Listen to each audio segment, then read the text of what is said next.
When a man loves a lot, he forgets himself. Love, in its truest and most intense form, is not simply an emotion. It is a force of psychic transformation. It grips the human soul not gently but violently, shaking the very foundations of a man's identity. When a man loves a lot, he does not simply give, he dissolves. He becomes porous, absorbing the other into the core of his being, merging self and other in a dangerous and divine entanglement. In such love, the boundaries of the self become blurred. What once was distinct, the I in the end, the Tao, becomes a trembling union that transcends logic and threatens stability. The man, in loving so much, becomes intoxicated by the archetype of the other. He projects his soul onto her form. She is no longer merely a woman, she becomes an image, a mirror reflecting back his anima, the inner feminine of his psyche.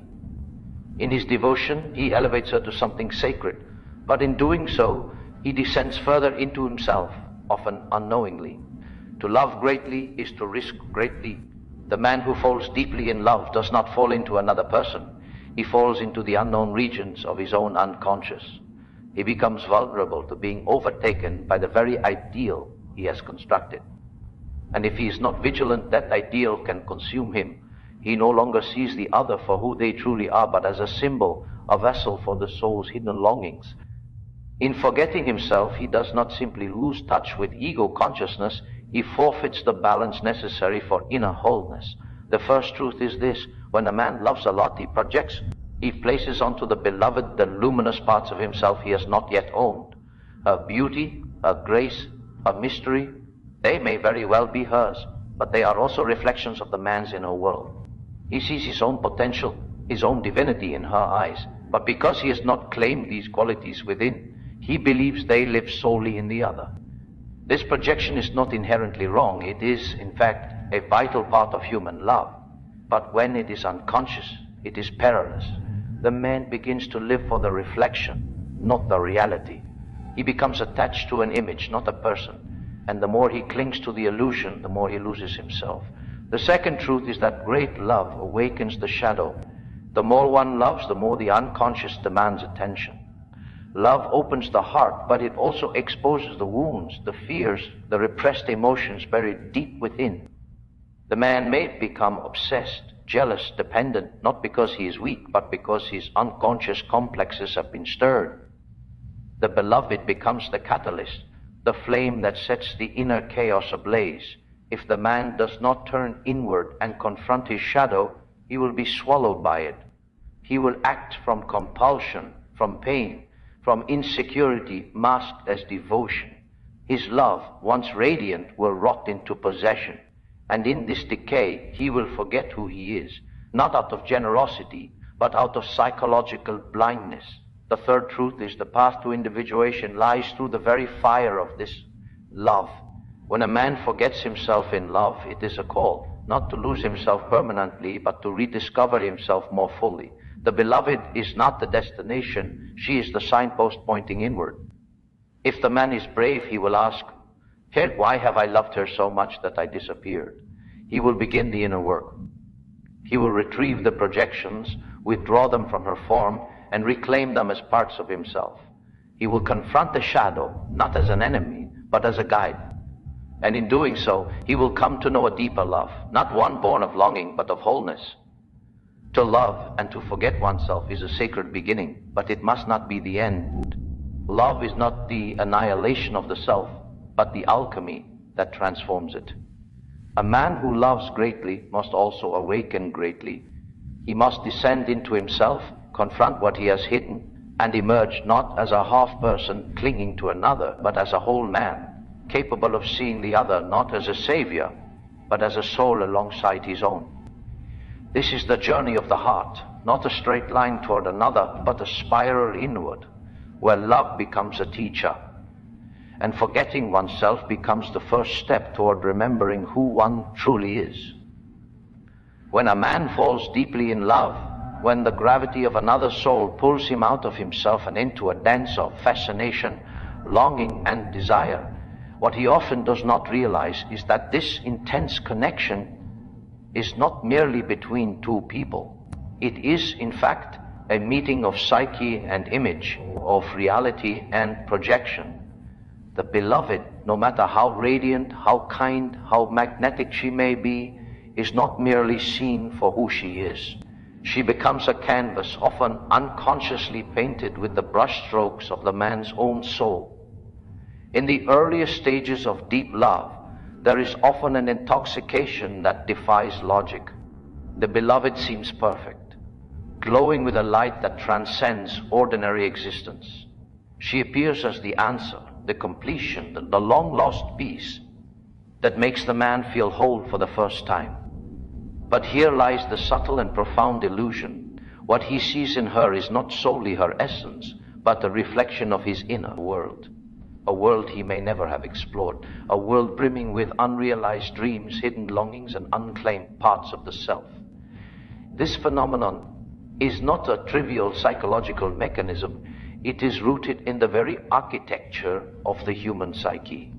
Within every man exists an inner feminine, an archetypal image of woman that is not shaped by direct experience alone, but formed through myth, culture, early maternal impressions, and the depths of the collective unconscious. This inner image, called the enigma, is not just a psychological construct. It is the soul's mirror. When a man is unaware of his anima, when he has not brought it into conscious relationship, he remains vulnerable to projecting it outward onto women in the external world. And when he does, the effect is overwhelming. The woman becomes larger than life, glowing with an archetypal charge that lifts her from ordinary reality and places her upon a pedestal. She becomes a muse, a goddess, a savior. The man no longer sees with clarity, he sees through a veil woven from his own psyche. Her smile becomes sacred, her voice a song that awakens his innermost depths, her presence a beacon guiding him home. But the truth remains, what he loves in her is also what he has not yet met within himself. This projection is not a sign of weakness or immaturity, it is part of the natural unfolding of human love. Projection is, in many ways, the soul's attempt to heal itself, to reunite with what has been split off or forgotten. The man is not just falling in love with a person, he is being drawn toward the parts of himself he has yet to integrate. In her, he sees his own creativity, vulnerability, tenderness, mystery, power, or divinity, qualities that may have been buried under years of conditioning, shame, or emotional neglect. But because he has not made these inner aspects conscious, he attributes them entirely to her. He believes she is the one who holds the key to his fulfillment.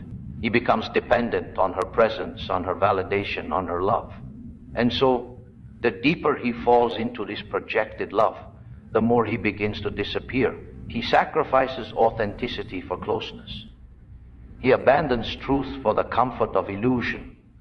In loving her so much, he forgets himself, not out of generosity, but out of an unconscious need to merge with his own soul image. This kind of love is intoxicating because it momentarily suspends the loneliness of the fragmented self. For a while, everything feels complete.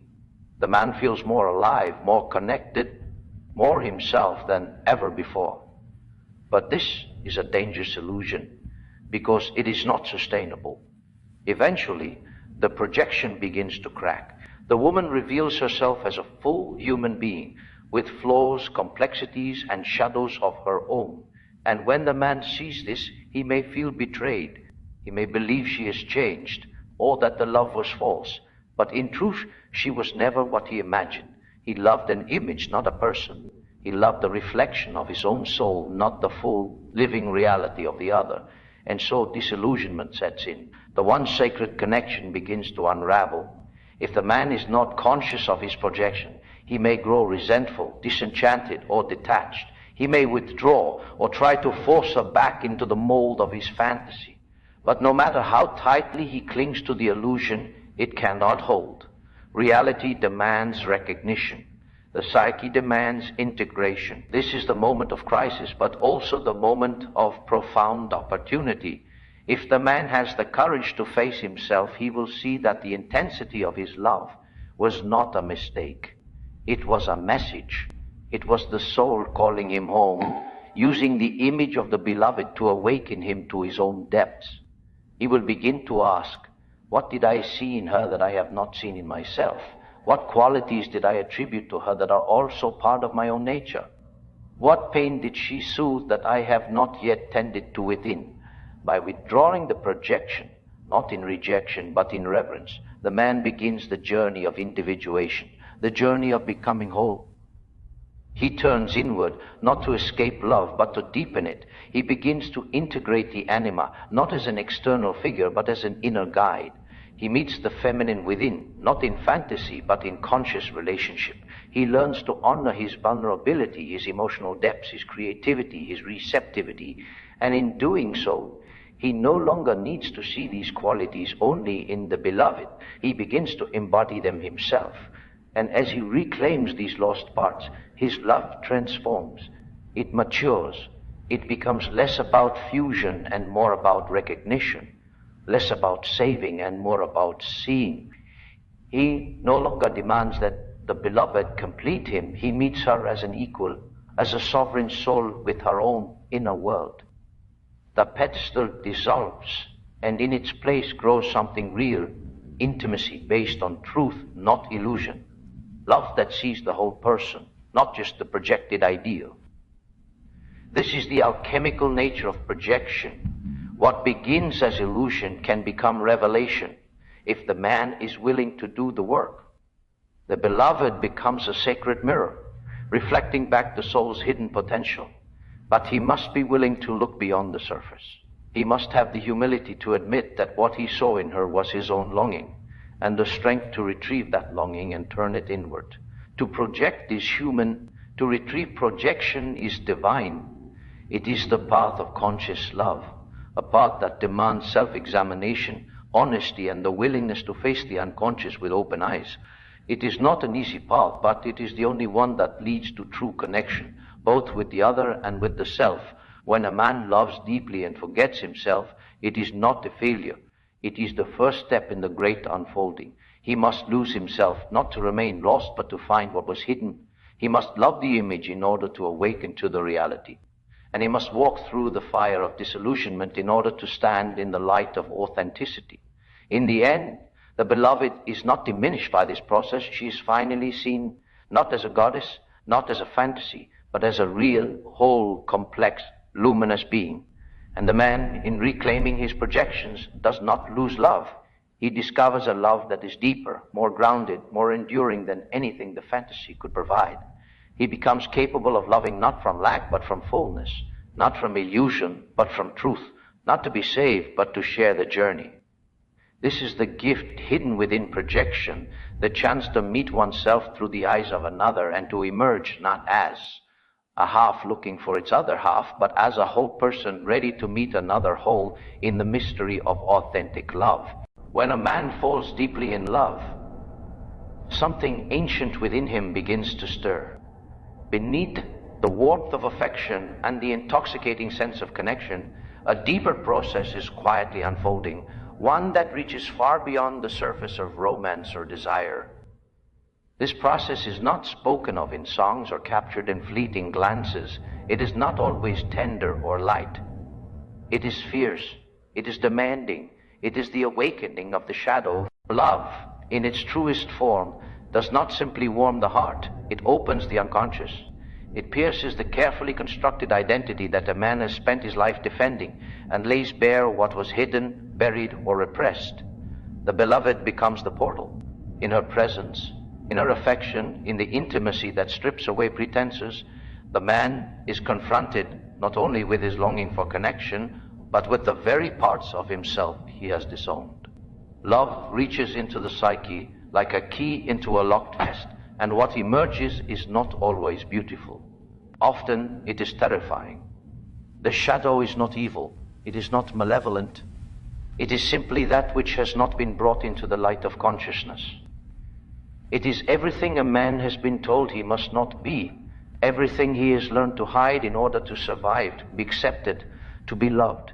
His vulnerability, his rage, his shame, his neediness, his longing to be held, his desire to control, his fear of abandonment. his desperate hunger for validation. These are not flaws. They are fragments of the self that have never been given space to breathe.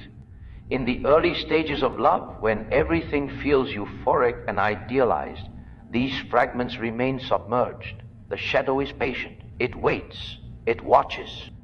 But love, true love, is not content to remain on the surface. As the bond deepens, as trust builds and the defenses begin to fall away, the unconscious begins to speak. Old wounds reawaken, childhood fears resurface, patterns long buried return with startling force. And the man finds himself behaving in ways he cannot understand, jealousy he cannot explain, anger that seems disproportionate, neediness that humiliates him. This is not weakness. This is the shadow rising, and if he does not recognize it for what it is, he will begin to believe that something is wrong with the love, or worse, with himself. He will blame the beloved, accuse her of changing, of becoming distant, of no longer being the person he fell for. Or he will blame himself, spiral into shame, believe he is unworthy, broken, unlovable. But what is truly happening is that the love has activated the next stage of the journey, a stage few recognize, and fewer still are willing to walk. For the man who lacks self-awareness, who has never turned inward to face his shadow, this stage is treacherous. The shadow, once awakened, does not go quietly. It demands attention. And if denied, it will express itself in compulsions, in unconscious behaviors, in emotional chaos. The man may become possessive, needing constant reassurance. He may become distant, fearing the loss of control. He may sabotage the relationship, not because he wants to, but because some part of him is terrified of the very intimacy he craves. This is the paradox of deep love. It opens the door to healing, but only if one is willing to walk through the fire. The beloved becomes the mirror, reflecting not only the man's beauty, but his brokenness. She becomes the symbol of all that he yearned for and all that he fears. In her presence, he remembers the ache of being a child who was never fully seen. He remembers the terror of trusting and being hurt. He remembers the loneliness he buried beneath achievement, independence, or detachment. And so, without awareness, he confuses these old wounds with the present. He demands from her what only he can give himself. He projects onto her the unfinished business of his psyche. He asks her to carry the weight of his unlived emotions. And the more she loves him, the more the shadow rises, hungry for acknowledgement, for integration. But the shadow is not the enemy of love. It is the hidden doorway to it. To truly love, one must be whole, not perfect, not complete, but real. Wholeness means embracing both light and dark, both tenderness and terror, both longing and fear. It means making space for the parts of the self that have been cast out, inviting them back into the circle of the heart. If the man is brave enough to stop blaming the beloved and begin looking inward, he will see that the chaos is not coming from her, but from within. He will see that his obsession is not about her actions, but about his fear of being abandoned. He will see that his dependency is not weakness, but a cry from a part of himself that was never allowed to need. He will see that his rage is not an attack on love, but a shield forged in childhood to protect the soft, sacred core. And once he sees this, he has a choice to continue projecting the shadow outward or to turn toward it and listen. To sit with his jealousy, not as a failure, but as a signal. To sit with his fear, not to conquer it, but to understand it. To sit with his shame, not to hide it, but to bring it into the light. This is the inner work. It is not glamorous. It does not yield immediate reward, but it is the foundation upon which real love is built. Because until a man can hold space for his own shadow, he cannot hold space for another's. He will always seek safety in illusion, control in closeness, power in performance. He will love from fear, not from freedom. And this kind of love, though intense, is not sustainable. It burns hot and fast, but it cannot endure the weight of reality. For love to last, it must evolve beyond projection and shadow play. It must become conscious. It must include the full spectrum of the self. Not just the parts that feel good, but the parts that ache, tremble, and weep. When the man welcomes the shadow as a teacher, everything changes.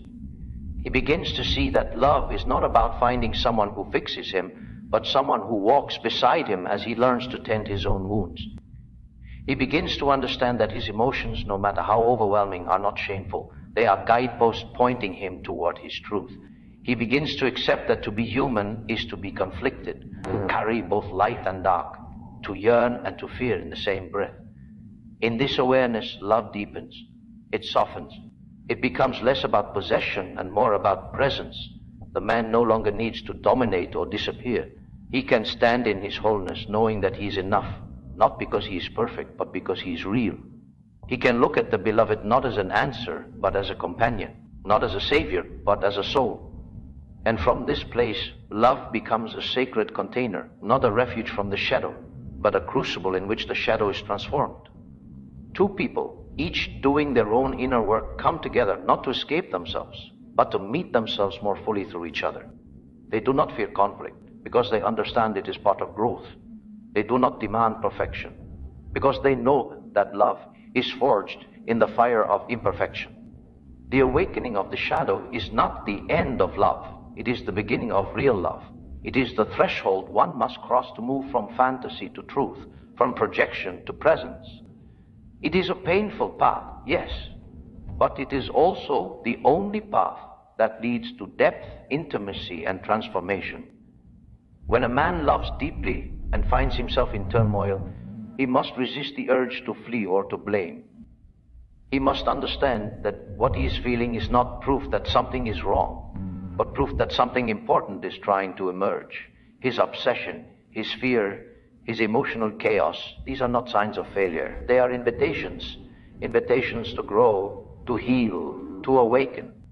And when he accepts that invitation, when he chooses to meet the shadow rather than run from it, he discovers a love that is richer than anything he could have imagined, a love that includes all of him, a love that liberates rather than confines, a love that, far from making him forget himself, helps him remember who he truly is. Because the man who has faced his shadow does not lose himself in love.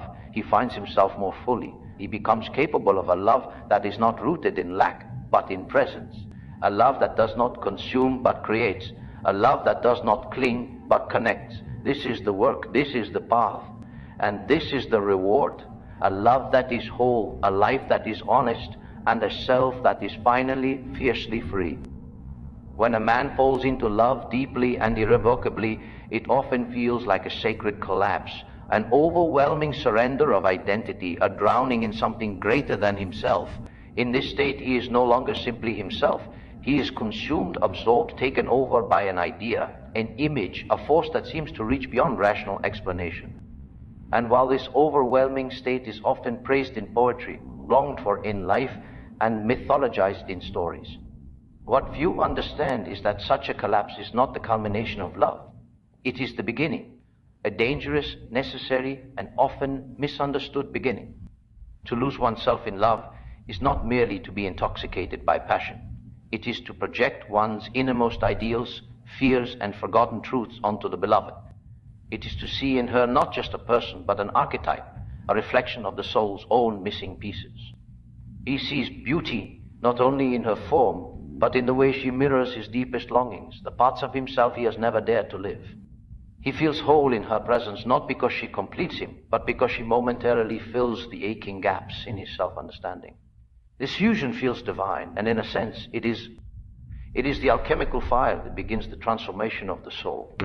But if he remains unaware of what is truly happening, if he believes that the beloved alone is the source of his awakening, he remains a prisoner of projection. He mistakes the surface for the essence. He chases her, idolizes her, clings to her, not for who she is, but for what she represents within his unconscious. And so inevitably, pain follows. Reality begins to fracture the fantasy. The beloved disappoints, not because she is flawed, but because she is human. The ideal fades and confusion rushes in. He feels betrayed, wounded, abandoned. But this betrayal is not hers. It is the betrayal of his illusion. The pain he feels is not rejection. It is the invitation to see clearly, to turn inward, to begin the real work of love, not as an outward pursuit, but as a path toward individuation. Individuation is the soul's journey toward wholeness. It is the process by which a man becomes who he truly is, not who he was conditioned to be. Love, when approached consciously, is one of the most powerful catalysts for this journey. It reveals what is missing, what is wounded, what is hidden. It confronts the man with his own incompleteness, and if he is willing, it forces him to reclaim himself piece by piece. This reclamation begins with the recognition of projection. The man must see that what he adored in the beloved was, in part, his own anima, his inner feminine, long buried and misunderstood. He must acknowledge that the beauty, the mystery, the soulfulness he attributed to her were also dormant within himself. She awakened them not because she possessed them exclusively, but because she reminded him of what he had forgotten. Reclaiming projection is not an act of disillusionment. It is an act of reverence. He does not love her less. He sees her more clearly. And in doing so, he begins to see himself. The energy that once flowed outward in adoration now flows inward in integration. He asks not only who she is, but who he is in her presence. What parts of himself come alive? What fears surface? What stories replay from the past? What hunger is being fed? And what void is being exposed? With this awareness comes the confrontation with the shadow.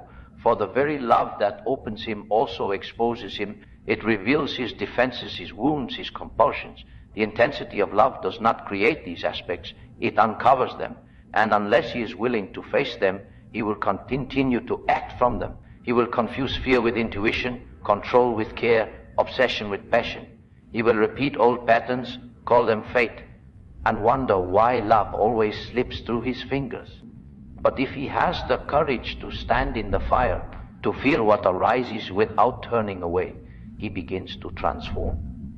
He sees that the jealousy was fear of abandonment, that the neediness was a cry for self-worth, that the anger was grief in disguise.